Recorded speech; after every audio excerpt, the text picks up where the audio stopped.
Estamos aqui iniciando a transmissão. Olá, olá, seja bem-vindo, seja bem-vinda. Começando aqui a palestra Inteligência Emocional para Servidores Públicos. Como ser mais produtivo, motivado e não adoecer. Então, quero aqui te dar as boas-vindas. Eu sou Emerson Camelli.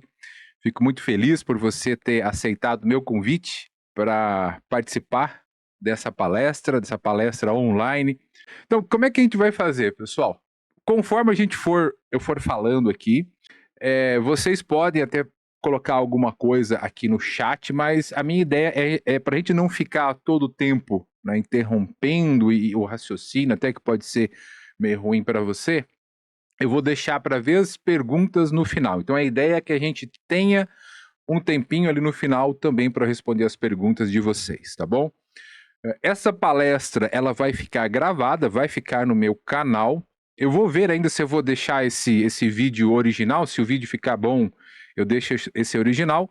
Se ele não ficar muito bom, provavelmente eu vou pedir para baixar, editar e subir novamente. Então, para você ter acesso, se você ainda não é inscrito no meu canal no YouTube, se inscreva lá, porque para você ter acesso. De vez em quando eu vou compartilhar a minha tela com vocês. Então, de vez em quando vocês vão estar me vendo aqui, de vez em quando vão estar vendo a minha tela.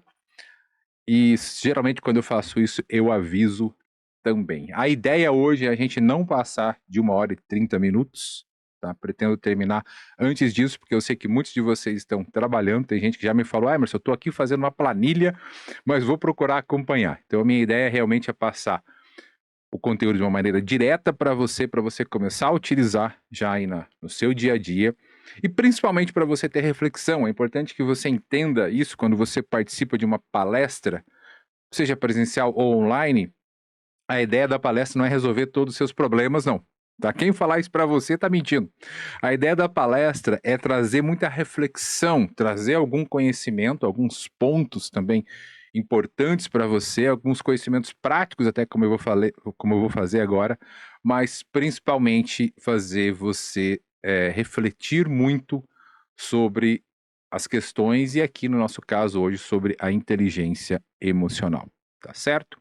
Vou compartilhar então aqui a minha tela com você e aí quando eu compartilho, eu apareço assim, pequenininho aqui do lado e o slide inteiro aí na tela. Então, inteligência emocional para servidores públicos, como ser mais produtivo, motivado e não adoecer.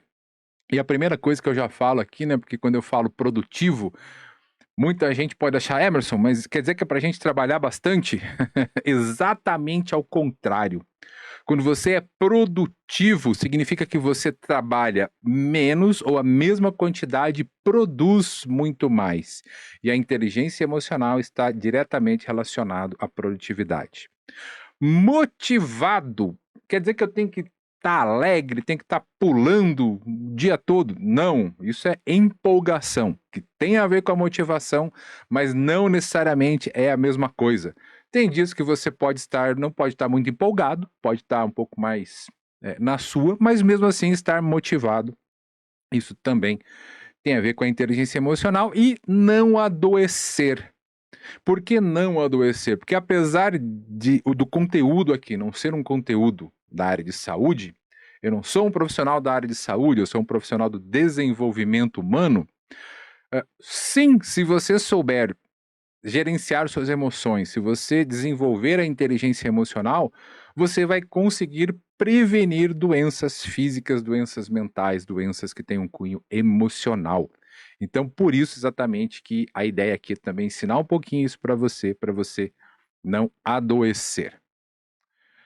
Bom, para quem não me conhece, aqui eu deixei um currículo aqui, obviamente eu não vou ler tudo isso, então se você quiser depois, você tem aqui uma ideia, mas hoje eu sou treinador corporativo, professor e mentor, sou treinador comportamental, também corporativo, dou treinamentos muito em empresas e também treinamentos comportamentais que focam em habilidades de comportamento. E eu me especializei muito na área de inteligência emocional. Praticamente todas as linhas que tem aí que você pode estudar inteligência emocional, eu tenho estudado, acompanhado, seja da psicologia, da filosofia, da neurociência, da fisiologia humana, enfim, tento realmente me manter atualizado e estudar profundamente todas essas áreas, porque isso é algo que eu apliquei em mim e isso mudou a minha vida, e é por isso que eu hoje levanto essa bandeira, vamos dizer assim, principalmente da inteligência emocional. Eu sou ex-servidor público lá do Instituto Federal do Paraná. Também fui servidor em 2013 da Prefeitura Municipal de Pinhais, mas acabei ficando bem pouco tempo lá, e depois fui para o Instituto Federal do Paraná. Né? Lá no IFPR, eu sempre trabalhei na Pró-Reitoria de Gestão de Pessoas, onde ocupei o cargo de diretor de desenvolvimento de pessoas, fui também pró-reitor de gestão de pessoas substituto, e também trabalhei como treinador lá dentro, né? Algum tempo lá do meu tempo dentro do IFPR, eu trabalhei com treinamentos para os servidores, desenvolvi um programa chamado Programa Crescer Servidor, que agora vai virar um podcast. Estou criando um podcast só para falar também de assuntos relacionados ao serviço público, então fique ligado aí também nas minhas redes sociais, que em 1 ou 2 semanas você já vai ter notícia aí do podcast. E com esse programa Crescer Servidor, a gente capacitou aproximadamente 700 servidores nos temas de liderança, inteligência emocional e felicidade no trabalho. Então eu fiquei um ano e meio mais ou menos dentro do IFPR, só viajando todos os campos, todas as organizações, os setores, levando esse projeto lá para o IFPR. E também sou professor da ENAP, Escola Nacional de Administração Pública, e já falei para vocês aqui, né, do IMAP, da Escola de Administração Pública de Curitiba. Tem aqui minha formação é em administração, só que eu acabei fazendo algumas pós-graduações e me aprofundando muito nessa área relacionada ao desenvolvimento humano e que envolve psicologia, neurociência, um pouco de filosofia também. É isso que eu acabei me especializando mais. Eu já ministrei palestras e treinamentos aí em todo o Brasil, então aqui algumas das organizações públicas e privadas também, né, vários institutos federais, porque como eu era do instituto, o pessoal acaba se conectando mais, mas já tive ministérios, universidades federais, em agências de regulação, enfim, todo tipo de órgão público, empresa pública, prefeituras também, órgãos do Estado, enfim, já tive em vários órgãos e também em empresas privadas. Na verdade, eu comecei a minha carreira assim, com treinamentos nas empresas privadas, lá no Grupo Boticário, que todo mundo conhece, e outras empresas também. Depois me especializei em pequenas e médias empresas. Aqui algumas fotos, né, de alguns treinamentos que eu já ministrei, só para você ter uma ideia. Aqui tem uma foto só de um treinamento online, mas hoje basicamente metade dos treinamentos ou palestras que eu faço são online.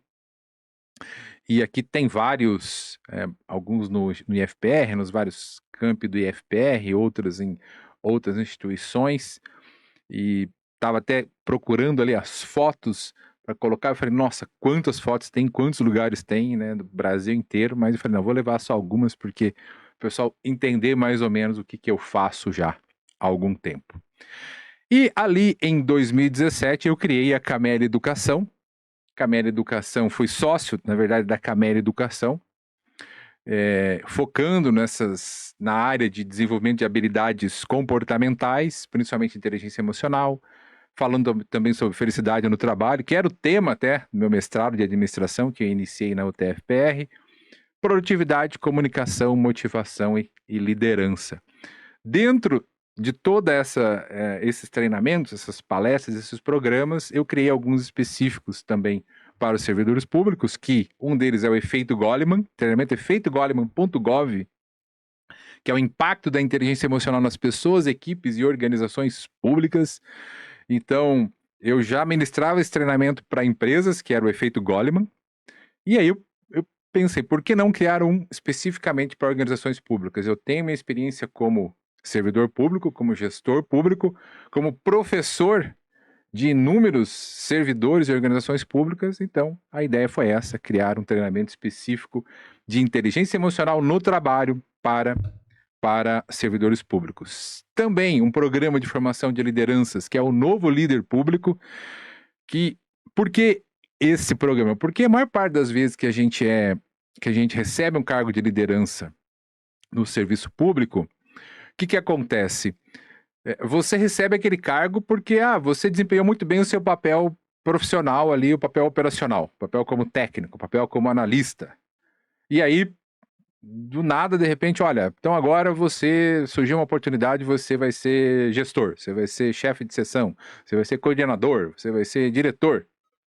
E de um dia para a noite, como um passe de mágica, você tem que saber a ser gestor também, é gestor de equipe, gestor de pessoas. Muda totalmente o foco do seu trabalho. E o que acontece? Você sofre muito, a sua equipe sofre muito, é um transtorno muito grande. Geralmente as pessoas reclamam muito que as lideranças não são preparadas, e principalmente dentro do serviço público, e não são mesmo. Eu confesso que o maior desafio de liderança que eu já tive foi dentro do serviço público, porque eu achava que a experiência que eu tinha tido como líder, como gestor, na iniciativa privada iria servir, e confesso que não serviu. Então a ideia também desse treinamento é para suprir essa necessidade. E, finalmente, algo também que eu amo fazer, adoro fazer, que eu desenvolvi um método, que é o método Cameli Neuroemocional, para desenvolver a inteligência emocional, e aí tanto pessoal quanto profissional. Esse, diferente dos outros dois, que são treinamentos que eu levo para dentro das organizações, esse aqui é um treinamento aberto, em que as pessoas podem vir se inscrever, e a gente fica ali algumas semanas trabalhando a inteligência emocional, tanto na parte pessoal, parte profissional, parte de relacionamentos, parte de... Enfim, a inteligência emocional de uma maneira global para a pessoa saber controlar melhor sua ansiedade, gestão de estresse, melhorar os seus relacionamentos, se comunicar melhor, enfim, a pessoa realmente saber desenvolver, tanto na parte pessoal quanto profissional, a sua inteligência emocional. Bom, então, isso é o que eu faço, tá? Para você que ainda não me conhece, isso é o que eu faço, isso é o que eu fiz até hoje, e muito do que eu faço aqui, não vou dizer 100%, mas grande parte está relacionado à inteligência emocional. Está relacionado ao conhecimento que eu adquiri, às práticas que eu implementei na minha vida e a transformação que isso trouxe para mim.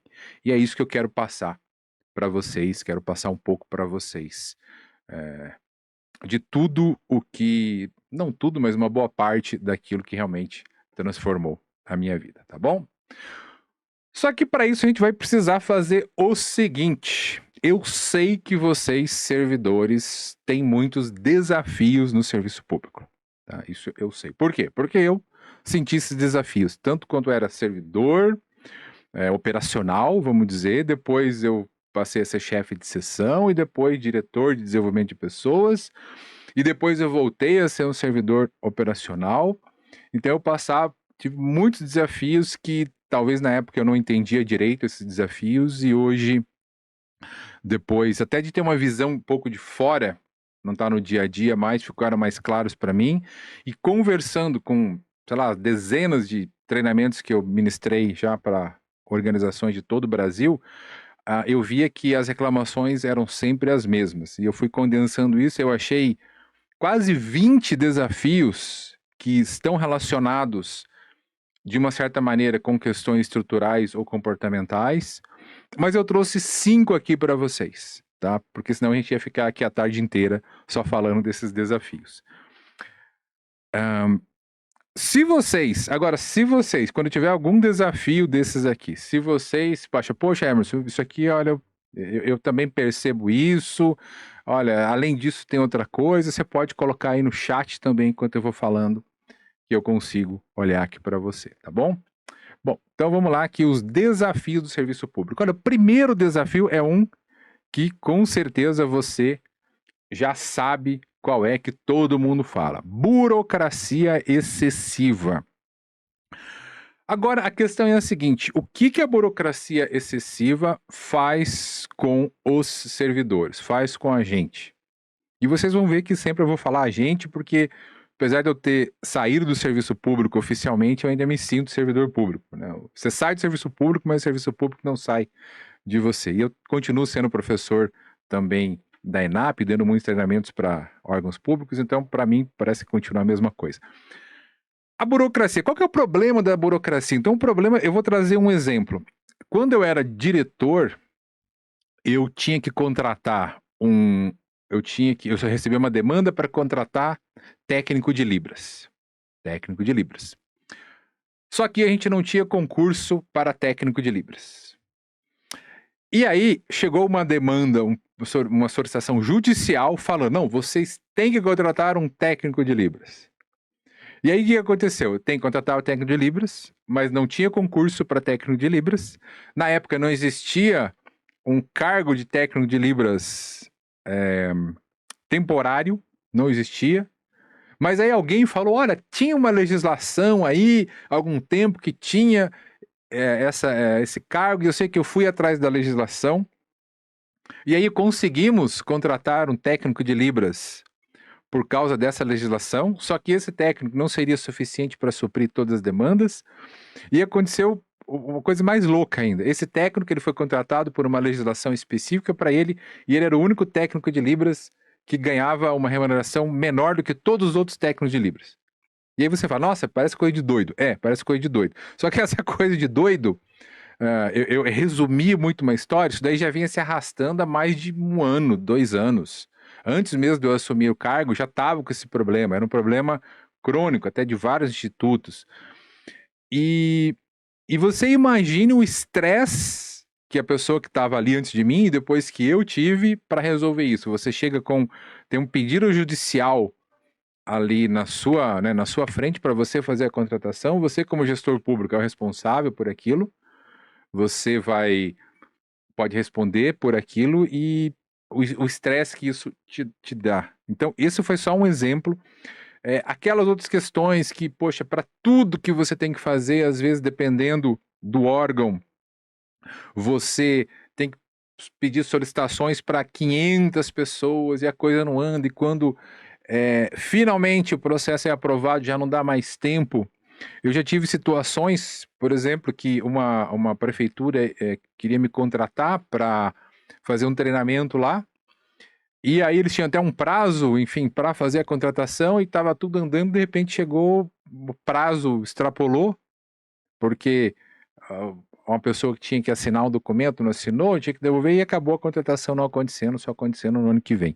Então, isso eu falando, né, agora de fora do serviço público, mas dentro do serviço público isso gera para a gente muito estresse, isso gera frustração também, tá? Frustração e sim, muitas vezes pode acabar até ter um adoecimento. Eu sei que hoje dificilmente você vai encontrar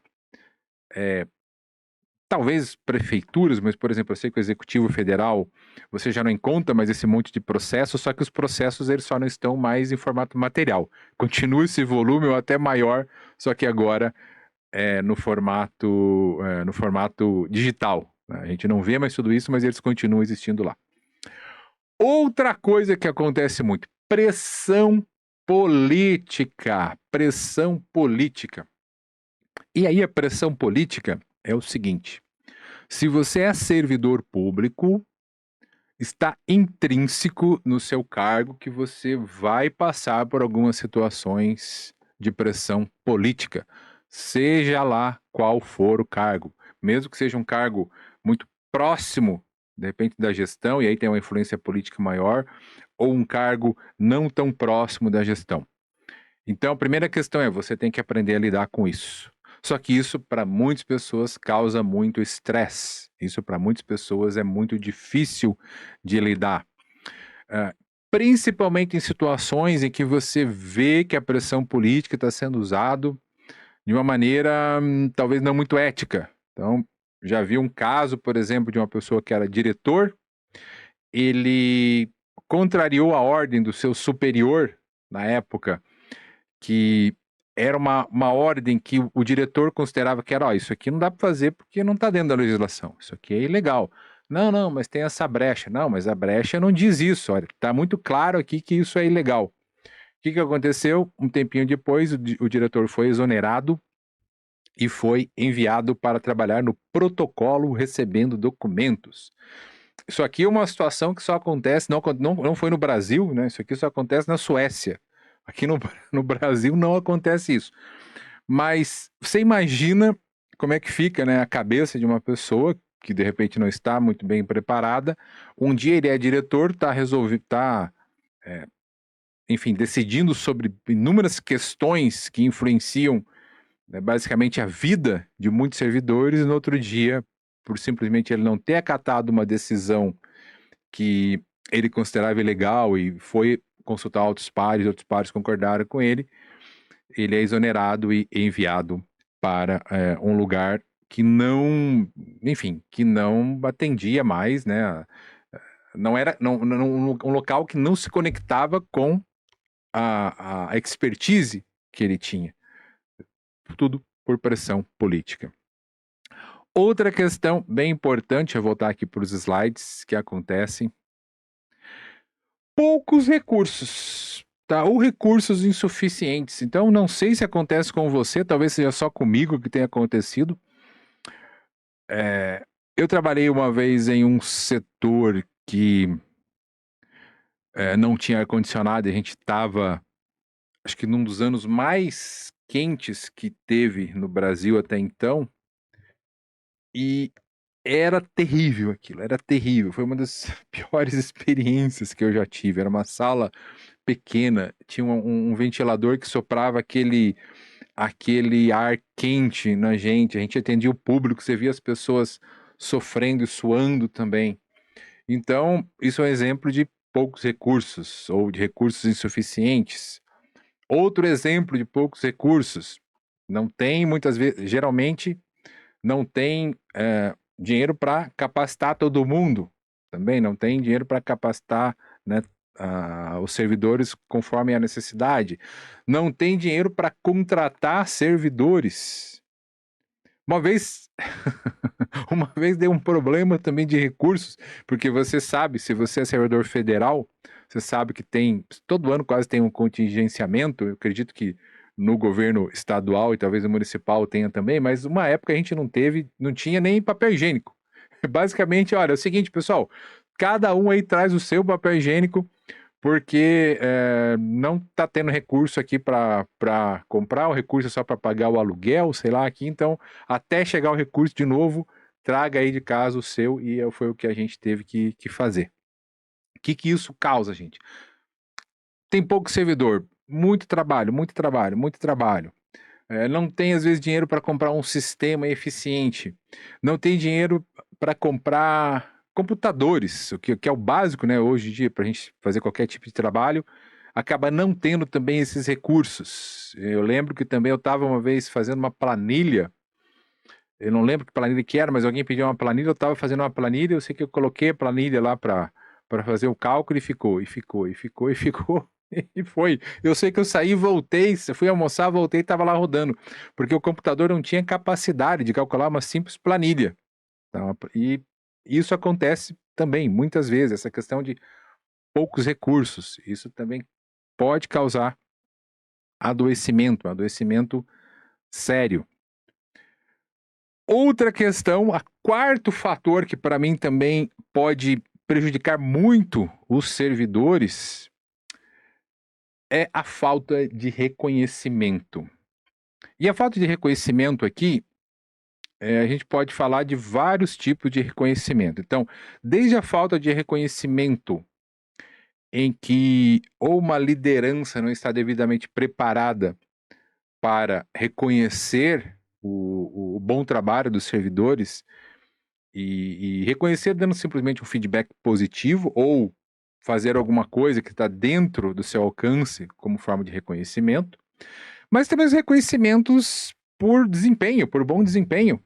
Então, por exemplo, se eu tenho 5 servidores na minha equipe, tá? Eu tenho 5 servidores na minha equipe, e desses servidores eu tenho 2 que são excelentes, tenho 2 que são ali na média, e tenho um que, poxa, não vai, a pessoa não anda, e já tentamos, etc, e a pessoa não vai. Eu, como gestor público, eu não tenho como fazer nada em relação a isso na seguinte questão: então tá, pessoal, vamos ter agora uma premiação com produtividade, ó, vamos ter aqui um bônus. Então, em grande parte, pelo menos na maior parte dos órgãos públicos, você não tem essa possibilidade de dar um reconhecimento pelo bom trabalho dos servidores, o que faz com que também muitas vezes você tenha aquela impressão de que você trabalha, faz e parece que né, você nunca é reconhecido. Já aconteceu isso com você? Coloca aqui no chat para mim se você já sentiu isso também, se você conhece alguém que já sentiu isso, tá? Porque essa questão de falta de reconhecimento é algo que eu confesso que muitas vezes eu senti, né? Eu via que teve algumas situações, sim, que as minhas chefias me apoiaram muito, então eu me senti reconhecido. Então, nesse aspecto, assim, em relação à chefia, eu acredito que eu até tive sorte, que eu me sentia reconhecido, porque eu também fazia uma boa entrega e sentia reconhecido. Mas, realmente, na questão, né, de benefícios ou questão de remuneração, não tinha o que fazer. Então, isso também, confesso que me deixava muito desmotivado. Agora a gente chegou aqui no quinto desafio, na quinta característica, e essa aqui é aquela polêmica, essa aqui é aquela que eu vou falar e sair correndo, porque eu sei que é algo polêmico, mas eu estou aqui para falar a verdade para vocês. Então, eu trouxe algumas características que eu sei que afetam muito os servidores emocionalmente, e essa última, ela afeta muito também. Qual é essa última, Emerson? Impossibilidade de exonerar servidores ruins. Ah, meu Deus, treta. Emerson, você está querendo acabar com a instabilidade, você está querendo mandar os servidores embora. Gente, não é absolutamente nada disso, não é nada disso. Tá, vem aqui para mim que eu quero olhar para você agora.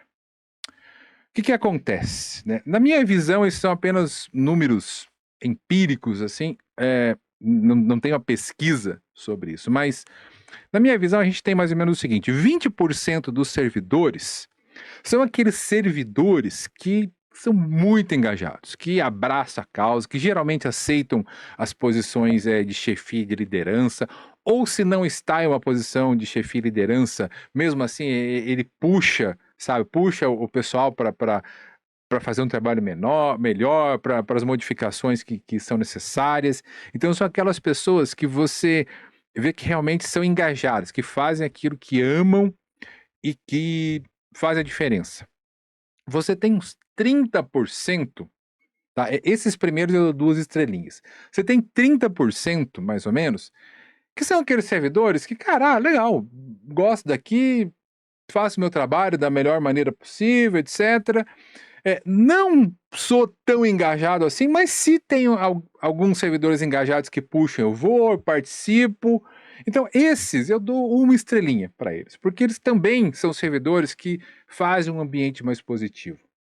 Você tem mais uns 30%, a gente já foi para 50%, agora mais uns 30% para chegar nos 80%. Mais uns 30%, que são aqueles assim, que, cara, eu faço o que tem que fazer, mas não faço mais que isso. É, deu para é esse trabalho que tem que fazer, eu faço, não é, beleza, eu não faço.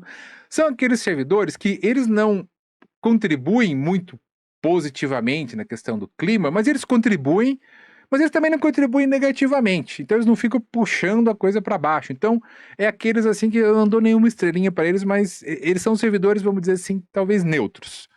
Tá? Eu faço o que eu tenho que fazer, mas não me peça para fazer muito mais até do que isso. Tá? Ele tem uma certa consciência, mas eles são ali neutros. E aí a gente tem uns 20% que são aqueles que eu dividiria até em 2 grupos. Você tem uns 10% desses 20 que são aqueles com talvez com uma estrelinha negativa, tá? Não tem estrelinha, né? Uma numeração negativa para eles, que eles já estão de saco cheio um pouco dali, que eles não aguentam mais o trabalho, que eles, sabe, eles falam mal um pouco das coisas, eles se der um jeito de, de, de não fazer o que tem que fazer, eles dão um jeito. São aqueles servidores que eu acredito que que talvez se houvesse alguns mecanismos, e também se o gestor, se o líder, ele for bem treinado e se conectar com esse servidor, ele consegue até recuperar, vamos dizer assim, trazer esse servidor, né, de volta, no mínimo num estágio ali 0, ou ser um servidor, né, mais positivo. Então eu acredito nisso. Agora eu também acredito que, como em qualquer outra organização, você vai ter pessoas que não vão se conectar com a organização, que não vão se adaptar, que vão fazer de tudo para gerar o caos. São aquelas pessoas que muitas vezes a vida delas se tornou um inferno e elas fazem da nossa vida um inferno. E você sabe quem são essas pessoas. Você aí na sua organização sabe quem são essas pessoas. Agora, o que acontece? Eu já vi o caso, por exemplo, de um servidor que ele ia trabalhar pouco, quando ia trabalhar não fazia nada, e ainda ficava tirando sarro dos outros servidores. Ah, vocês são todos idiotas, que vocês ficam cumprindo horário aqui, vocês ficam fazendo isso, né? Eu vou lá fazer outras coisas, recebo aqui, desconto de vez em quando, mas eu não tô nem aí. Então, assim, você imagina só como é que fica o clima numa situação dessa. E já vi casos e casos e casos que também, não vou ficar trazendo todos os casos aqui, obviamente, mas você sabe.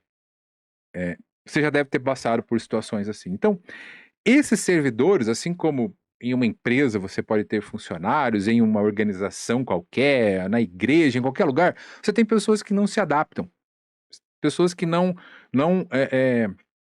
comungam dos mesmos valores, não querem estar naquele ambiente. Mas, porque muitas vezes passaram num concurso, também não querem sair e ficam ali só atazanando na vida de todo mundo.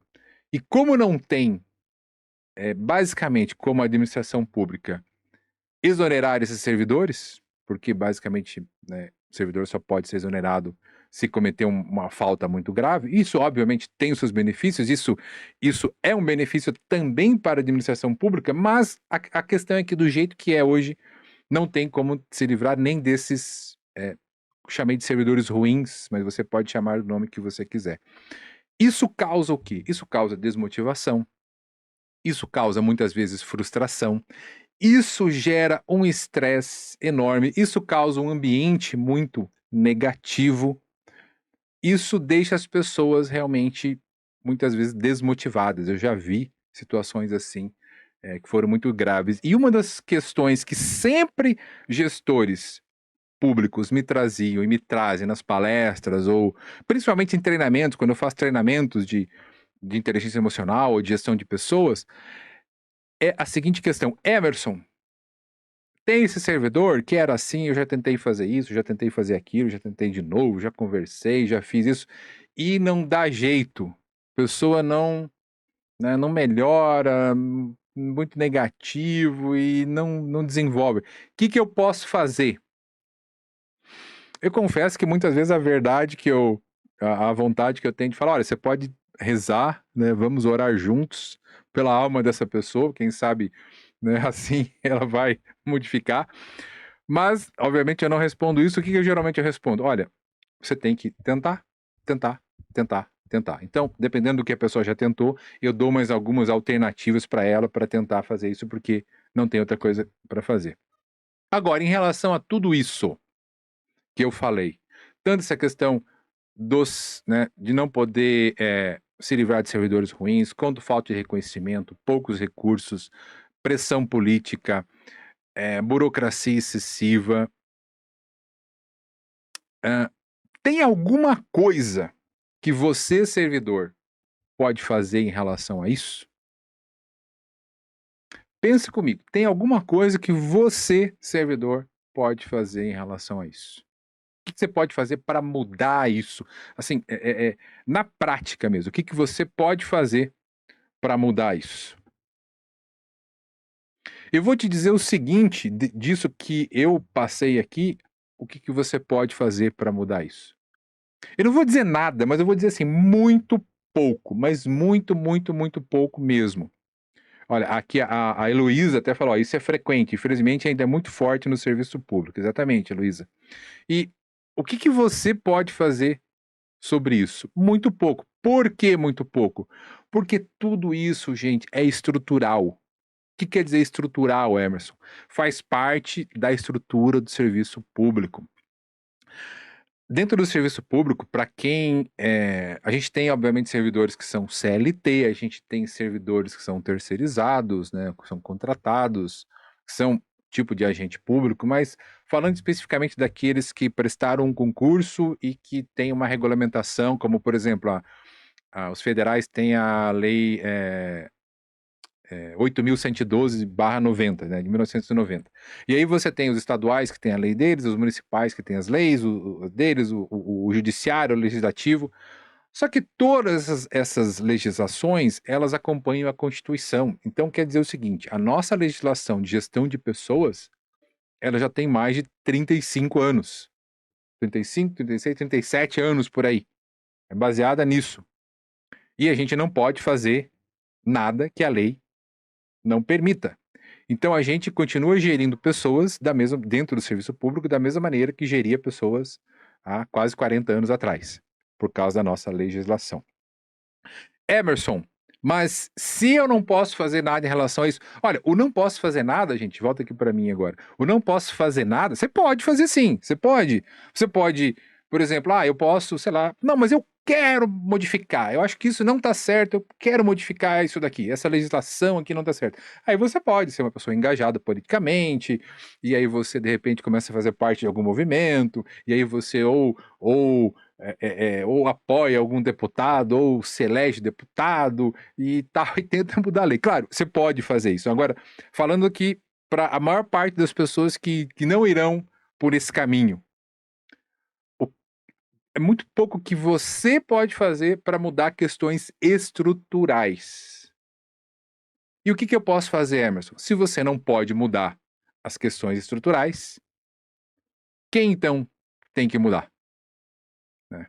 Você acredita que esse quadro vai mudar? Antes até de quem tem que mudar, que eu acho que você já sabe, você acredita que esse quadro vai mudar? Que essas questões que eu falei, de pressão política, de falta de recursos, de, de, de um certo travamento na legislação em relação a desempenho dos servidores, até mesmo mudança de carreira, que é outro item que eu não coloquei aqui, mas quando eu faço o treinamento, o efeito Goleman.gov, a gente tem mais tempo, a gente discute todos os itens lá, mas questão de mudança de carreira. De repente, eu faço concurso para administrador e eu tô lá há 5 anos, cara, encheu o saco aqui de ser administrador, mas eu sou formado também em direito. E aí abre um curso, sei lá, para analista, abre um concurso para analista judiciário, ao invés do órgão poder me aproveitar, fazer um concurso interno para eu ocupar esse cargo, eu tenho que fazer um concurso com todo mundo no Brasil. E aí eu falo, cara, poxa, seria muito melhor para mim, obviamente, porque eu mudaria de cargo ali dentro do órgão que eu já conheço, e para a instituição, melhor ainda. Para a gestão, melhor ainda, porque ela já teria uma pessoa que está acostumada com os processos, acostumada com o dia a dia da instituição, né? Daria mais motivação, mas é uma coisa, o que a gente pode fazer? Nada, isso não vai mudar. Quem tem que mudar, então, você já sabe. Você. É você que tem que mudar. E como é que você faz para mudar? Começando a desenvolver a sua inteligência emocional. É você criando o que eu chamo de uma blindagem emocional. O que é essa blindagem emocional? Essa blindagem emocional é o seguinte: você vai passar por tudo isso e por muitas outras coisas. Você vai ter falta de recursos. Você vai ter que conviver com aqueles colegas que já largaram os bets, né? Quem jogou bet aí lembra dessa expressão, que largaram os bets faz muito tempo, mas estão ali ainda e só atrapalham tudo e fazem o clima ficar negativo. Você vai ter que lidar com essas pessoas. Você vai ter que lidar com a pressão política. Você vai ter que lidar às vezes com pouca gente, às vezes com muito trabalho, às vezes com liderança que, por mais que tenha uma excelente boa vontade, não sabe liderar. Você vai ter que lidar com tudo isso. Isso faz parte. Agora, a maneira com que você lida, aí sim pode ser uma escolha sua. A maneira com que isso te afeta pode ser uma escolha sua. Eu lembro que teve uma vez que, acho que quando eu era diretor ainda, a minha chefe era a pró-reitora e a gente estava passando por uma situação bem complicada lá. Eu não lembro exatamente qual era a situação, mas era uma situação bem complicada. Eu tentei fazer algo e não deu certo, eu tentei fazer outra coisa e não deu certo. Aí, de repente, chegou um, um comunicado lá de um campus que estava descendo a lenha lá no que a gente estava fazendo, e eu, né, ela, ó, Emerson, chegaram aqui reclamando disso, e eu recebi aquilo e parei, pensei e tal. Não, vamos fazer o seguinte, vamos fazer dessa outra maneira então. E eu lembro que ela falou para mim, nossa, a coisa que eu mais admiro em você é a sua resiliência, porque te batem, te batem, te batem, e você sempre dá uma outra solução, sempre tenta fazer uma outra maneira, e porque eu já estava praticando muito essa questão da inteligência emocional naquela época, mas é exatamente isso, tá? Essa situação que eu trouxe para vocês, ela está muito relacionada com essa questão dessa blindagem emocional, tá? Que é você passar por toda essa situação, passar por todos esses problemas, mas não deixar se abater em relação a isso. E como é que a gente faz, Emerson, como é que a gente faz esse negócio da blindagem emocional? Então aqui, agora já, deixa eu até ver que horas são aqui. Tá, legal. Estamos aqui já no caminho, tá ótimo, estamos dentro do tempo. Vamos entrar realmente agora no assunto da inteligência emocional. Já estamos caracterizados os problemas que vocês têm dentro do serviço público e agora a gente precisa trazer para vocês o que você precisa fazer. Primeira coisa, você tem que cuidar do teu sono, você tem que ter atividade física e você tem que cuidar da sua alimentação. Aquilo que qualquer médico, qualquer nutricionista, qualquer profissional de saúde fala para você e sempre vai falar o tempo inteiro, né, de qualquer situação, qualquer, enfim, qualquer situação que você tiver, qualquer doença que você tiver, qualquer, qualquer estado psicológico, tá? Vão falar para você, durma bem, faça atividade física e tenha uma boa alimentação. E por que isso, quando a gente fala de inteligência emocional, por que isso também é muito importante? E aqui eu não vou entrar, obviamente, em cada um desses assuntos com muitos detalhes, mas é só para você saber que quando eu faço um programa, por exemplo, no meu programa de desenvolvimento de inteligência emocional, primeira coisa que a gente fala e desenvolve muito mais é isso. Olha, tá, você quer desenvolver inteligência emocional, como é que tá teu sono? Que tipo de atividade física você faz e como é que tá a sua alimentação? Por quê? Porque esses três fatores influenciam totalmente nas suas emoções. Eu deixei aqui em azul algumas questões, só para vocês terem uma ideia, mas, por exemplo, falta de sono, você tem alterações no humor, você tem uma tendência maior a ter obesidade, porque quando você não dorme bem, você acaba comendo mais, né? Não vamos entrar no porquê disso agora. Você tem uma tendência maior a ter ansiedade e depressão, e existem cerca de 300 doenças psiquiátricas catalogadas.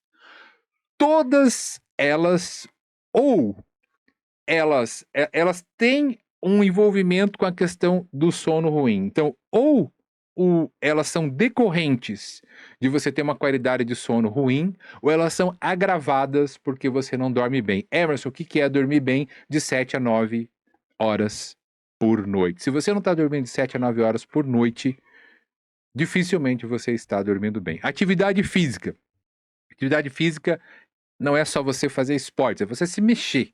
É você andar. 70% das calorias que a gente gasta, o teu corpo gasta se você ficar deitado sem fazer nada. 10% é quando você está fazendo alguma prática esportiva. E os outros 20% é você andando para cá, subindo, descendo, trabalhando. Então, assim, é você se mexer. Falta de atividade física também gera aumento de ansiedade, aumento de depressão, baixa autoestima e pode gerar obesidade. Finalmente, a alimentação. Dependendo do que você come. Nossa, eu tomo muito. Quem toma muito café, experimenta ficar sem café. Uma tarde. Se você não conseguir ficar sem café, é porque você está viciado em café. Tá? Então, a alimentação pode causar flutuação de humor, pode causar depressão, ansiedade e também obesidade. Então, quando a gente começa a ter um programa de desenvolvimento de inteligência emocional, primeira coisa é como é que tá teu sono, como é que tá a atividade física e como é que tá a sua alimentação. Tá regulado tudo isso? Tá controlado esses 3 fatores? Aí agora a gente pode realmente trabalhar um pouco mais na inteligência emocional. Então, como é que você está dormindo? O que que você tem feito de atividade física? E como é que está a sua alimentação? Ok? Primeira questão, primeiras questões a serem abordadas. Ok, Emerson, durmo muito mal, fui no médico, nunca pratiquei atividade física, também fui no médico e vou começar, e fui no educador físico para ele me orientar, comecei na academia, enfim, fui no nutricionista para ele me passar uma dieta, e daí? O que que eu posso fazer? Aí, a primeira coisa que você tem que entender é saber o seguinte, o que que são emoções? Porque o Roberto Carlos já dizia, são tantas emoções. Mas são tantas emoções e quais são elas e o que que elas são. Então, vem aqui comigo agora. Pensa o seguinte. Emoções, a gente pode ver emoções de 2 maneiras. Primeira maneira, tem algumas emoções que você já nasce com elas. São as chamadas emoções básicas. Se você assistiu o filme Divertidamente, agora tem o Divertidamente 2, agora já faz um tempinho. Você viu lá que tinha 5 emoções, eu ver se eu lembro de todos. Tinha a alegria, a joy, tinha a tristeza, tinha raiva, tinha o medo e tinha nojinho, o nojo. Então, essas 5 emoções são consideradas emoções básicas. São emoções que a gente já nasce com elas, que a gente compartilha com outros animais. Teu cachorro, ele fica feliz. Teu gato, ele fica triste. Eles têm emoções básicas também. As emoções básicas, nesse exemplo aqui eu citei 5, mas elas podem, dependendo do autor, vão ser 4, vão ser 3, vão ser 6, vão ser 8, tá? É importante você entender esse conceito. Tem emoções que simplesmente eu nasço com elas e eu vou sentir independente de qualquer jeito, independente de qualquer coisa. Emoção você vai sentir. Tá? Agora, quando você percebe que você está sentindo, ela vira sentimento. A emoção, ela tem um aspecto, as emoções têm um aspecto de exteriorizar aquilo que você sente. Então, se você, de repente, está com medo, você faz isso. Se você está feliz, você faz isso. Então, a emoção, ela é sempre uma energia externa que você manda, que você transmite, ok? Você tem também as emoções que poderiam ser consideradas secundárias ou terciárias, que elas são emoções que vão sendo aprendidas e que têm sim aí um aspecto social, dependendo a sociedade que você está. Então, um exemplo, ciúmes. Ciúmes é uma emoção que você pode sentir, mas dependendo da sociedade que você está, o sentimento de ciúmes pode ser diferente. Então, você imagina o seguinte: numa sociedade monogâmica, como a nossa, uma pessoa, se vê o seu parceiro com outra pessoa, pode sentir ciúmes. Você tem sociedades que são poligâmicas, que tem um homem que tem várias esposas, ou uma esposa que tem vários maridos, em que o ciúmes pode acontecer, mas ele acontece de maneira diferente. Então você tem essas emoções também relacionadas à sociedade, aquilo que você aprendeu. Então, é como se você pegasse as emoções básicas, acrescentassem pitadas de sociedade e fosse fazendo saladas para criar novas emoções, tá bom? Então, a emoção você vai sentir, quer você queira, quer não.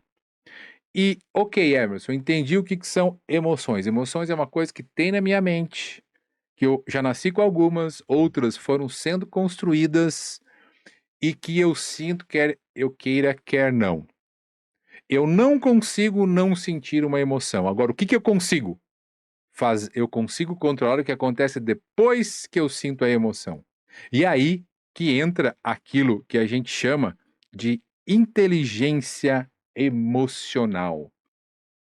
Inteligência emocional é a capacidade que você tem de reconhecer as suas emoções, entender, poxa, cara, eu vou ter uma reunião, mas nossa, parece que eu tô tenso, eu tô pouco de raiva. Então, eu reconheci minhas emoções.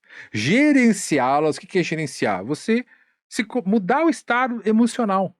Poxa, nossa, eu saí de uma reunião, vou entrar em outra e tô muito tenso, acho que eu tô com raiva. Quer saber de uma coisa? Eu vou dar uma caminhada, vou respirar profundamente cara, vou bater um papo ali, vou no boteco ali da esquina tomar um café, na panificadora ali tomar um café.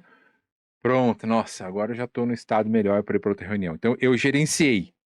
Se manter motivado para atingir teus objetivos também é outro pilar da inteligência emocional. Então, eu queria me dar bem nessa reunião, eu queria que tudo corresse bem. E pela motivação que eu tinha, eu consegui gerenciar, eu consegui mudar o meu estado emocional. Então, esses são os 3 pilares interpessoais da inteligência emocional. A gente tem outros 2 pilares que são esses são os pilares intrapessoais, desculpas, e tem os interpessoais, que são entre as pessoas, que é a empatia, você perceber e apreciar as emoções dos outros, e os relacionamentos, que é você se conectar com os outros, construir bons relacionamentos, ser influente para criar um clima social melhor. Então, tudo isso é a inteligência emocional. A boa notícia é que a inteligência emocional, ela pode ser praticada, ela pode ser aprendida. E como é que eu faço para aprender a inteligência emocional, Emerson? É mais ou menos como ir numa academia. Então, quando eu dou um treinamento de inteligência emocional, a gente geralmente faz esse treinamento em 2 dias, a gente faz muitas práticas ali no treinamento, mas eu sempre falo para as pessoas: olha, tá aqui todo o material, vocês têm aqui o material das práticas e vocês têm que colocar isso no seu dia a dia. Então, isso que a gente fez aqui, você tem que praticar. E não se preocupe, porque você vai errar, você tem os primeiros momentos você às vezes não vai conseguir se controlar, você vai deixar passar uma coisa que era para você falar, que te deu medo, e tá tudo bem. Você vai tendo consciência sobre isso. Você fazendo 1, 2, 3, 4, 5, 10 vezes, você cria uma casca emocional, você cria aquela blindagem emocional, e aí fica mais tranquilo para você. É como qualquer outra coisa, é como você andar de bicicleta, é como você ir para academia. Você vai aprendendo isso e vai construindo isso aos poucos, ok? Pessoal, de vez em quando vocês podem ver que minha imagem ela dá uma travadinha por causa de uma configuração na câmera que eu não consegui desfazer hoje ainda, então por isso que acontece isso de vez em quando. Agora, Emerson, na prática, que eu posso fazer para ter mais inteligência emocional? Então, isso aqui basicamente é, é algo que, assim, você pode usar, a gente vai usar em todas as questões agora, tá? Esse diagrama aqui. E o diagrama é o conteúdo mais prático que eu poderia trazer para vocês, para realmente causar uma diferença na vida de vocês no tempo que a gente tem aqui.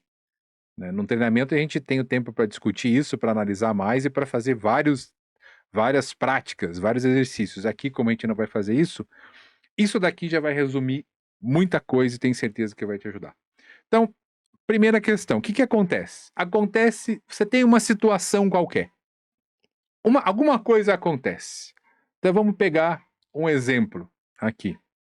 Um exemplo. Sua chefia chegou de manhã e não falou bom dia para você. Então você tem aqui a situação, ok? A situação faz com que você tenha um pensamento. Esse teu pensamento ele pode ser o seguinte: nossa, será que ele tá bravo comigo? Ele nem me deu bom dia. Será que é por causa daquilo será que é porque eu não entreguei o relatório na semana passada? Então você começa a ter pensamentos. Esses pensamentos vão gerar emoções. Essa emoção vai te dando uma angústia, vai te dando sabe, uma ansiedade. Ai, o que será que aconteceu? O que tá acontecendo? Meu Deus! E o pensamento vai aqui, trabalhando. Ah, mas ele deve estar bravo comigo, ele deve ter.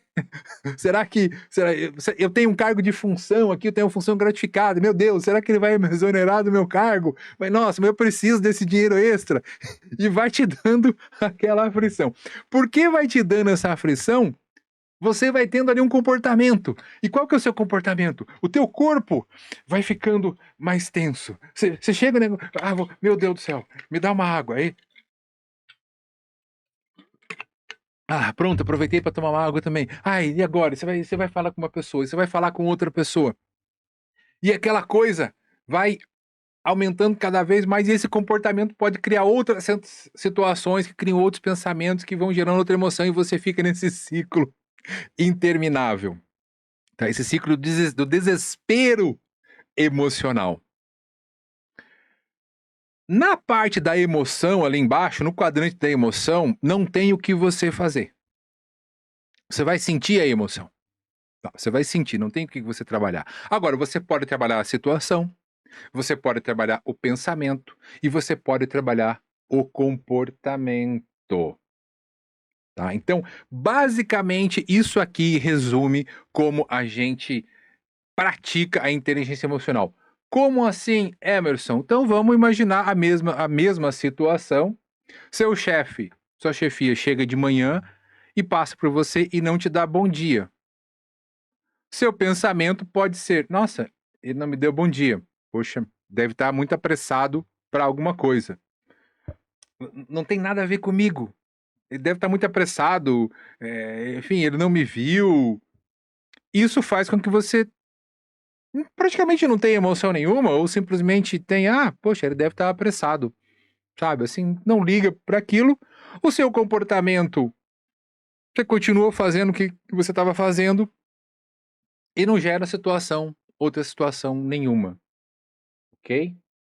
Agora, pode acontecer também o seguinte: você teve a mesma situação, seu chefe não te deu bom dia, você teve um pensamento preocupado: meu Deus, ele sempre me dá bom dia, por que será que ele não deu bom dia? Será que eu fiz alguma coisa? Você começa a ficar ansioso porque, nossa, ele não me deu bom dia, o que será que está acontecendo? Mas aí você tem inteligência emocional, porque você participou aqui da palestra com o Emerson, porque já fez algum treinamento de inteligência emocional também com o Emerson, e você sabe que por mais que eu tenha aquele pensamento, opa, eu identifiquei que eu estou ficando ansioso, então eu me comporto de uma maneira diferente. Não, para,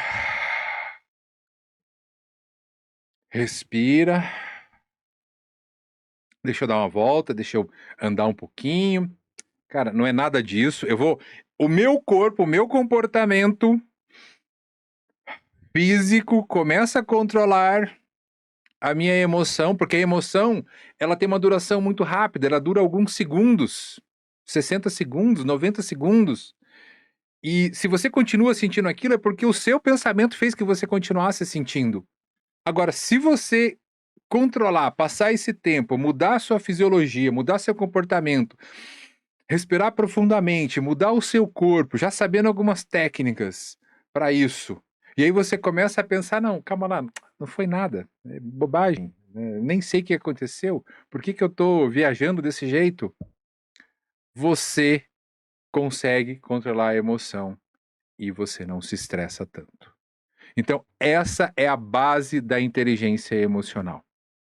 Ok? Entendido, pessoal? Essa é a base de você controlar a inteligência emocional. Agora aqui tem um porém. Poxa, Emerson, mas sempre tem porém.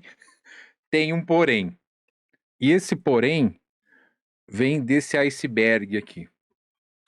Muitas das nossas questões emocionais são conscientes. Você sabe o, o porquê que você gosta de alguma coisa, o porquê que você não gosta, o porquê que você, quando acontece tal coisa, você tem raiva, por que você se sente frustrado.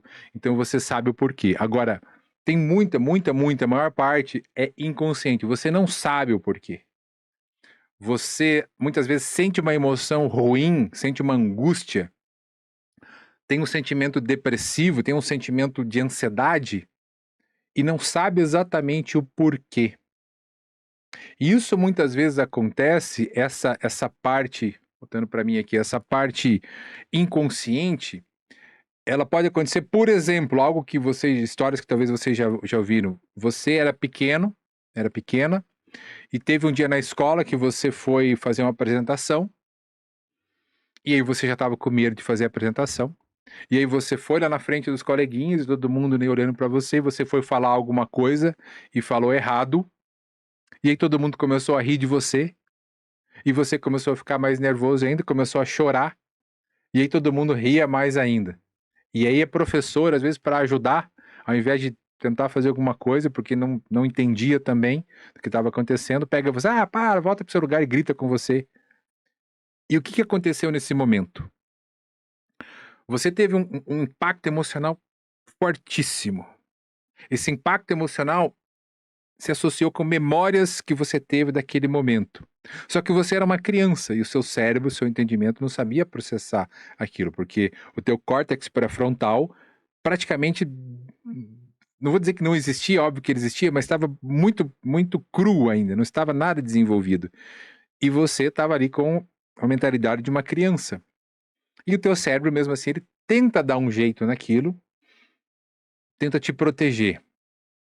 E você deixa passar um pouco tempo, mas o que que acontece? Qualquer situação em que você se coloca em qualquer situação em que você se coloca numa situação de falar em público, por mais que você não se lembre daquilo, você pode lembrar ou não, mas todas as reações que você teve começam a vir à tona. E daí você começa a tremer, você começa a gaguejar, você não consegue falar, você começa a suar. Teu cérebro faz isso para te proteger, porque ele não quer que você passe por aquilo de novo. Só que você agora já é um adulto, já é uma adulta e precisa falar em público, precisa fazer uma apresentação. Mas teu cérebro ainda tá com aquela questão que aconteceu lá, muitas vezes só no seu inconsciente e que não foi trabalhado e que vai te afetando agora na sua vida adulta. Então, isso pode acontecer e acontece todo dia com muitas pessoas. Então, é muito importante você, aí quando você trabalha a inteligência emocional, você começa a identificar aquilo que é consciente, as crenças que você tem consciente, os traumas que você tem, você começa a trazer para a consciência, e aí você pode trabalhar isso, de repente, numa terapia, de repente, em algum outro programa mais profundo. Por isso que é tão importante você desenvolver a inteligência emocional. E aí que a inteligência emocional, ela entra até nesse aspecto preventivo. Poxa, eu já tentei fazer respiração, eu já tentei me controlar, já tentei ter um pensamento diferente, mas mesmo assim não adianta. Então eu preciso talvez fazer um tratamento psiquiátrico, fazer uma terapia, enfim, preciso fazer alguma outra coisa, porque somente os exercícios e atividades de inteligência emocional não estão sendo suficientes. Ok? Então, espero que tenha ficado claro essa questão agora do inconsciente. Mas no começo aqui da nossa palestra, na verdade o título da nossa palestra, ele tinha algumas questões, que era como você ser mais produtivo, como você ser mais motivado e como não adoecer. E agora a gente já entrando aqui no final, eu vou falar para você como é que você pode ser mais produtivo. Como é que a inteligência emocional pode fazer com que você pode te ajudar a ser mais produtivo. Novamente, a gente vai voltando aqui para o nosso diagrama. Como assim, Emerson? O que tem a ver esse diagrama? Pensa o seguinte: quando foi um momento que você foi mais produtivo na sua vida? Talvez quando você estivesse estudando para concurso, talvez quando você estava num trabalho em que você tinha que entregar aquilo com pouco prazo. Pensa na situação que você estava vivendo. Como é que você estava, o seu corpo, como é que estava a sua mente? Possivelmente você estava focado, você estava, você desligou o seu cérebro de outras coisas, você estava totalmente conectado com aquele trabalho. Isso tem tudo a ver com a produtividade. Quando você fica desviando sua atenção de um monte de coisa, quando você fica fazendo 10 coisas ao mesmo tempo, seu cérebro demora muito para sair de uma atividade e entrar na outra. Então, por isso que você precisa focar. A inteligência emocional, ela te ajuda exatamente nessa questão do foco. É você não ficar sendo levado pelas emoções a qualquer momento e até pelas sensações. Ah, eu estou aqui dando a minha palestra, passou um passarinho. Eu olho para o passarinho. O cachorro latiu lá fora, eu olho para o cachorro latindo. Você percebe que eu não vou ser produtivo? O que eu posso fazer então, nesse caso, usando a inteligência emocional para ser mais produtivo? Então, você pode fazer duas coisas. A primeira coisa que você pode fazer é exatamente isso que eu estava falando ali no começo.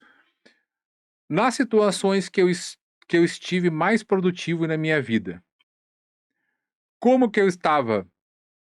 O que eu estava sentindo? Como é que estava o ambiente? Como é que estava meu corpo? Aí você vai se lembrar e vai falar: nossa, quando eu estava bem produtivo, eu estava ali focado, eu pedi para que ninguém me atrapalhasse, eu estava num estado de concentração, eu estava me sentindo relaxado. Quando você pega esse estado e tenta repetir esse estado passado e repete ele no presente, você se torna mais produtivo. Mas Emerson, antes eu conseguia fazer isso, agora eu não consigo mais. O que eu posso fazer para melhorar a minha presença? Você pode começar a praticar esse termo, né, essa atividade que talvez você já tenha ouvido falar, que é o mindfulness, ou atenção plena. E apesar de aqui estar dessa maneira, tá, apesar de aqui estar mostrando uma foto de duas mulheres sentadas, com os olhos fechados, com a palma das mãos para cima, isso é uma boa maneira de praticar mindfulness? Não necessariamente precisa ser desse jeito. Mindfulness é você estar presente. Para você estar presente, você tem que os teus sentidos têm que estar aflorados. Então, um exemplo. Perceba agora, se você está sentado, perceba a pressão que a cadeira faz em você, faz no seu quadril. E perceba também a pressão que o seu quadril faz na cadeira. Olha só que interessante, até esse momento você não estava nem preocupado em perceber isso. E o teu cérebro funciona assim. A partir do momento que eu pedi para você focar nisso, você começou a perceber. Então, esse exercício de mindfulness nada mais é do que você perceber as coisas que você está fazendo. Você pode fazer um exercício muito simples, que é o seguinte: você ficar 1 minuto apenas prestando atenção na sua respiração. O que você vai fazendo? Você vai treinando o seu cérebro a focar mais, a sair das distrações do dia a dia. E quanto mais você treina, na hora que você precisar ser produtivo, precisar ser focado, ele vai obedecer. Agora, se você fica toda hora, cada 5 minutos olhando o celular, depois olha outra coisa, depois vai para lá, vai para cima, vai para baixo, você está treinando o seu cérebro a ser desfocado. Tá? Então, para você ser mais produtivo, você precisa treinar o seu cérebro para ser mais focado.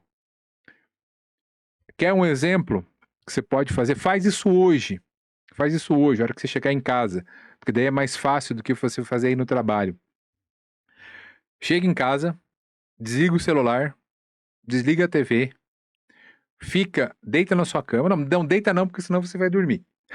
Senta no sofá e tenta ficar 15 minutos sem fazer nada. Não pode conversar com ninguém, não pode assistir TV, não pode olhar no celular. Marca no relógio até, coloca o despertador, tá? Deixa o celular longe, enfim, coloca o despertador 15 minutos, sem fazer nada. Se você não conseguir, sem fazer nada, começar a te dar uma angústia, você precisa treinar mais o seu foco, ok? Então comece a praticar a sua presença. Se eu estou no trabalho, eu estou presente no trabalho. Se eu estou com a minha família, eu estou presente com a minha família. Se eu estou estudando, eu estou presente estudando. Se eu estou aqui agora ministrando uma palestra, eu estou presente aqui ministrando uma palestra. Faça isso e você vai começar a ser mais produtivo. Emerson, você falou também que ia nos ensinar a ser mais motivado. Então, como é que a inteligência emocional pode me ensinar a ser mais motivado? E aí eu faço uma pergunta para você. O que te motiva? O que te motiva? Porque motivação nada mais é do que um motivo para a ação. Você pode ter motivaçõezinhas e motivações zonas. Você pode ter uma motivação pequena de fazer alguma coisa no seu dia a dia, e você pode também ter motivações de vida, motivações maiores. Então, por exemplo, eu tinha uma motivação que era preparar essa palestra para hoje. E por eu ter essa motivação, eu, eh, eu busquei vários recursos, eu me empenhei nisso, eu mudei os slides algumas vezes. Eu pensei, poxa, como que eu posso passar esse conteúdo de uma maneira mais simples para quem está assistindo? Porque é diferente de um treinamento onde eu posso me aprofundar, ali a gente não vai poder se aprofundar. Mas eu quero ainda passar de uma maneira que seja mais didática possível para que todo mundo entenda. Então, eu tinha uma motivação para que isso acontecesse. Você pode começar a pensar nessas motivações. Quais são as minhas motivações diárias que realmente me fazem ir para frente? Você pode pensar nas motivações. Eu gosto de pensar nas motivações de duas maneiras, nessas motivações pequenas. O que me motiva e que eu vou atrás. Então, por exemplo, eu queria muito fazer essa palestra e que desse tudo certo, então eu fui atrás porque eu estava motivado positivamente. E você pode motivar também, eu não vou dizer negativamente, mas é no sentido do seguinte, cara, se eu não fizer isso, eu vou perder alguma coisa. Então, se eu não fizer o meu trabalho bem feito, eu vou perder, sei lá, eu não vou me contratar mais para um treinamento de uma palestra. Se eu não tratar minha esposa bem, eu vou acabar perdendo a minha esposa. Então, se eu não fizer isso, eu tenho os boletos para pagar. Então, você tem esses dois tipos de motivação. A melhor, nesse caso, é sempre a positiva. Mas eu sei que tem gente que também gosta de funcionar um pouco com essas motivações mais negativas. Então, você pode fazer uma lista das suas motivaçõezinhas. Tá? Coloca uma lista, olha, isso aqui me motiva. E que emoção está conectado com isso?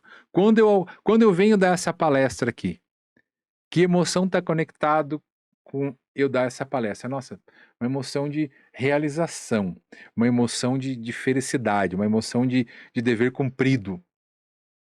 E aí, para sentir essa emoção de novo, eu faço outras palestras, eu faço outros treinamentos. Então, essas são as questões positivas. As questões negativas. No meu caso aqui, sinceramente, eu não vejo muitas questões negativas, mas uma questão negativa. Poxa, eu gosto, para cumprir a minha missão, eu quero espalhar essa mensagem. E algo negativo é que se eu não fizer isso, eu vou estar ajudando um número menor de pessoas, ou muitas pessoas que estão passando por um problema não vão sair desse problema. Então, para mim, pode ser uma questão negativa. Para você, o que te motiva positivamente, o que te motiva negativamente, que emoções estão conectadas a isso tudo? Tem uma outra questão que isso novamente está ligado aqui às emoções, porque aí você percebe aquilo que te motiva, sabe os pensamentos que isso te geram, sabe a emoção que isso te gera e tem os comportamentos para você ou ir atrás daquilo que te motiva ou se afastar daquilo que não te motiva. Então essas são as questões das motivações menores do nosso dia a dia. E tem as motivações maiores. E aí, cada um tem a sua maneira de encontrar essas motivações maiores ou menores. Tá? A minha eu encontrei através dessa filosofia chamada Ikigai, que, se vocês não conhecem, eu vou apresentar para vocês rapidamente. Ikigai vem, essa filosofia ela vem de um arquipélago de Okinawa. Quem aí assistiu o Karate Kid? O Sr. Miyagi era de Okinawa, é um arquipélago no sul do Japão. É um arquipélago onde as pessoas têm a maior expectativa de vida, né? Uma das maiores do mundo, 91,8 anos. É o lugar que tem maior quantidade de pessoas com mais de 100 anos. E eles têm uma alimentação boa, eles praticam atividades físicas, eles têm uma conexão social muito forte. Só que eles também têm algo de diferente, que é o que eles chamam de Ikigai, o motivo pelo qual você acorda todas as manhãs. Então, se lá em Okinawa uma pessoa é pescador, ele não é pescador, o Ikigai dele é ajudar a alimentar a aldeia. Se ele é o prefeito, o Ikigai dele é o bem-estar da população.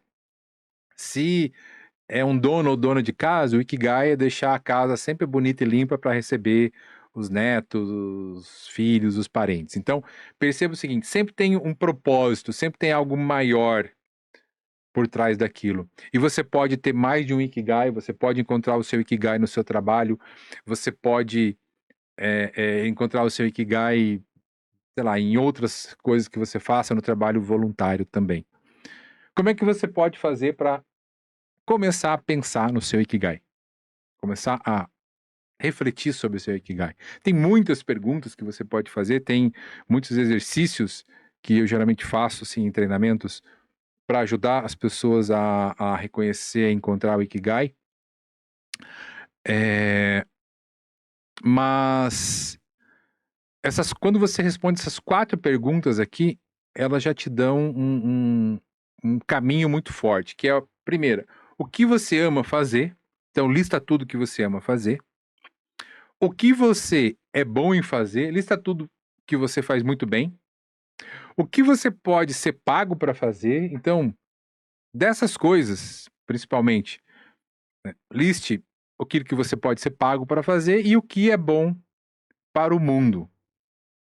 Então, quando você encontra aquela coisa ou aquelas coisas que respondem ao mesmo tempo essas 4 perguntas, muito provavelmente você encontrou o seu Ikigai ou os seus Ikigais. E aí, o que isso tem a ver com a inteligência emocional, Emerson?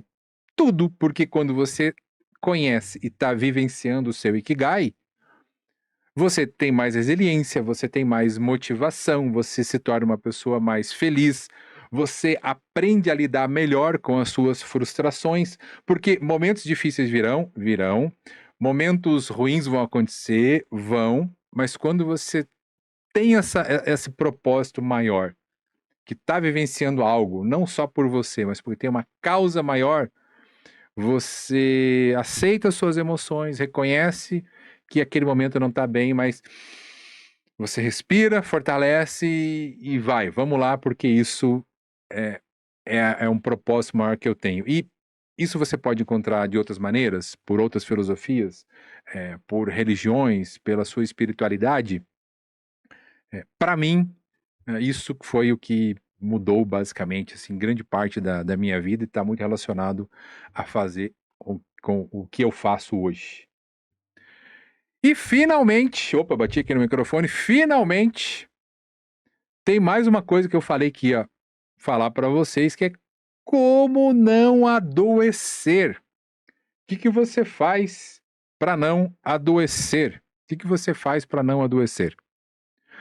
Só que como não adoecer, eu acho que é muito, sei lá, já é uma questão negativa. A gente já começa a olhar pelo problema de uma maneira negativa. Então, eu acho melhor a gente pensar da seguinte maneira: como ser saudável. Só que se eu colocasse como ser saudável lá, as pessoas iam achar que era uma palestra sobre alimentação, enfim. Então, como você ser mais saudável? O que acontece, gente? Volta aqui comigo de novo. O teu corpo, o teu cérebro, no processo evolutivo, ele aprendeu a lidar com o estresse. Só que ele aprendeu a lidar com o estresse crônico. Nós somos frutos de antepassados que sabiam lidar com estresse crônico. O que é estresse crônico?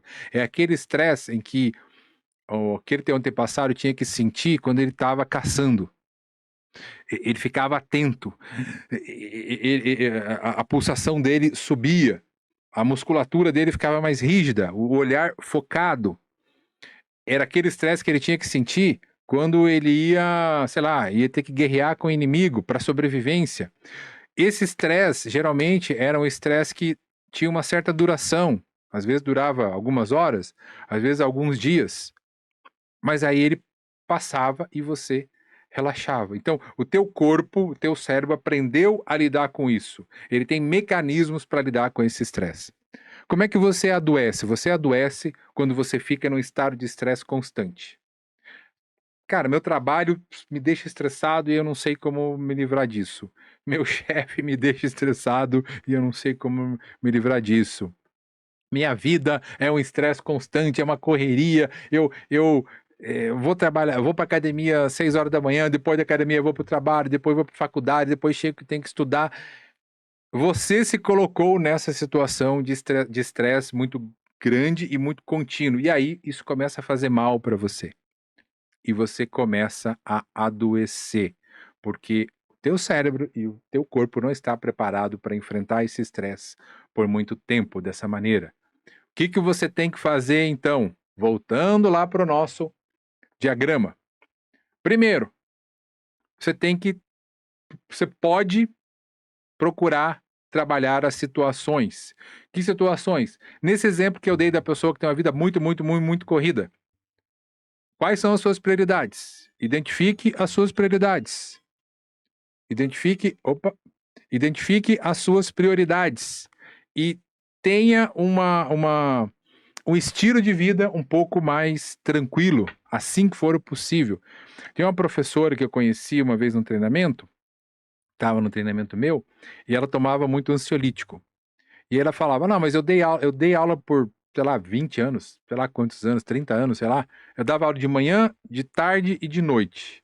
E aí, no intervalo do almoço, eu tinha que correr para levar minha filha, não sei o que lá. Cara, essa mulher, ela teve 20 anos vivendo sob um estresse tremendo. Ela ensinou o cérebro dela a sofrer um estresse, a passar por aquele estresse por causa do estilo de vida dela. E ela só conseguia lidar com a situação com o medicamento. Para ela tirar aquele medicamento, talvez seria, né, muito difícil, talvez ela não conseguiria. Pode ser que sim, que ela poderia melhorar se ela mudasse muitas questões na vida dela. Mas perceba que a situação levou ela a ter estresse. Você pode também, se você mudar a situação, ou não conseguir mudar a situação, você pode também trabalhar o pensamento. Trabalhar no pensamento. O que você pensa em relação a certas coisas? Poxa, mas o exemplo que eu dei, nossa, meu chefe me irrita muito. Mas por que o seu chefe te irrita? O que ele fala que ele te irrita? O que ele deixa de fazer que ele te irrita? E aí, no pensamento, a gente começa a trabalhar aquilo que a gente chama de crenças. As crenças estão relacionadas a questões que você acredita e que julga serem verdades.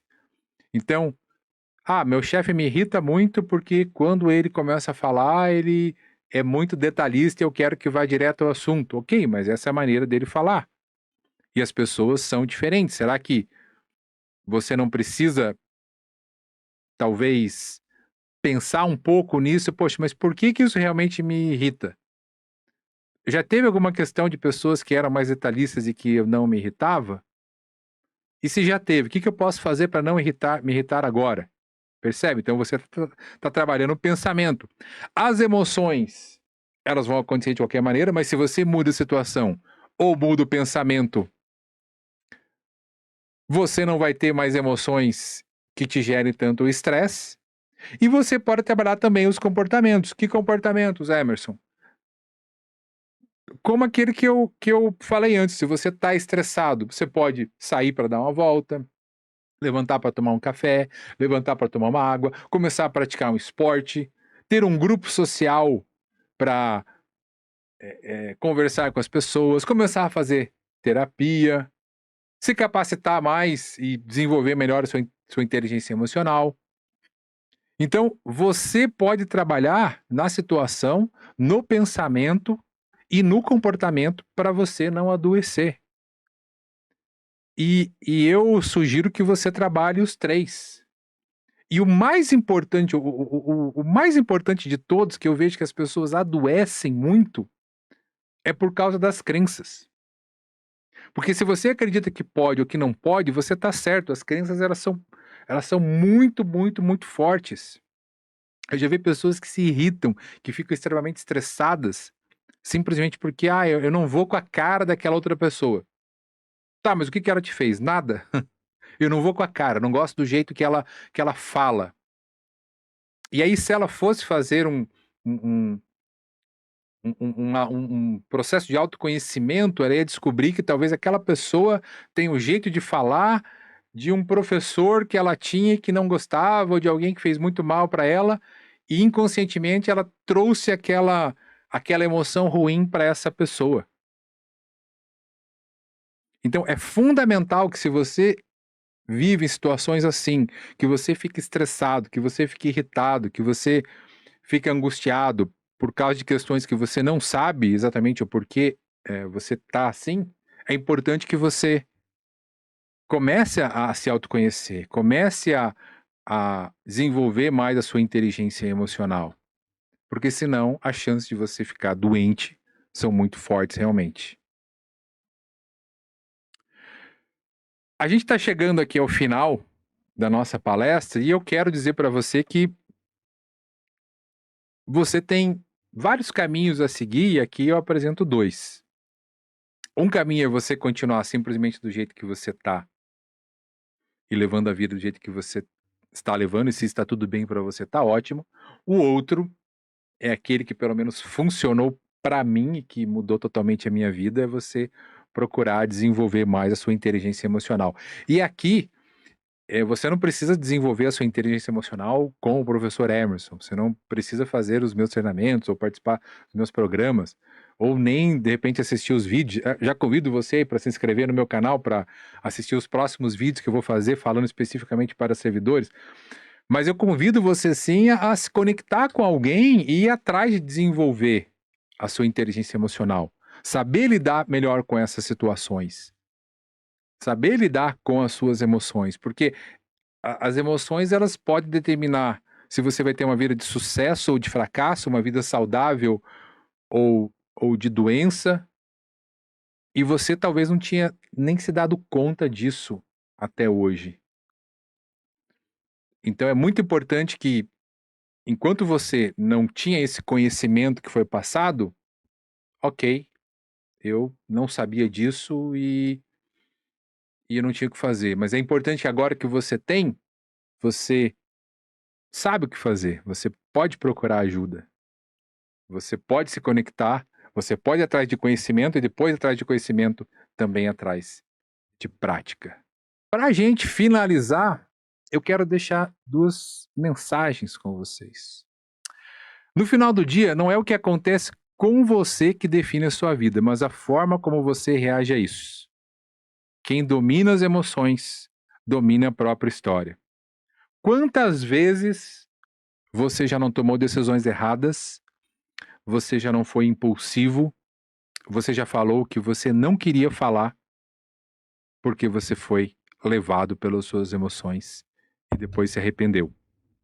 Mas algumas vezes não adianta você se arrepender, simplesmente não tem mais volta. E uma última reflexão: o que você faria diferente amanhã se tivesse mais inteligência emocional? O que você faria de diferente na sua vida se você conseguisse gerenciar melhor e controlar as suas emoções? Eu quero agradecer a você por ter ficado aqui até o final. Tá aqui. Se você ainda não está inscrito aqui no meu canal, se inscreva para participar aqui dos novos vídeos que eu vou fazer, das nossas lives. Também no meu Instagram faço conteúdo mais curto para quem gosta desse tipo de conteúdo também. É só procurar por Emerson Camelli e você vai achar fácil. Eu acredito que, se você, servidor que está aqui, quando você se desenvolve, você melhora, você começa a contaminar positivamente as pessoas que estão do seu lado, isso vai propagando, e quando a gente perceber isso, a gente já está vivendo num ambiente bem melhor. Gratidão então a todos e até a próxima. Tchau, tchau, pessoal. Grande abraço.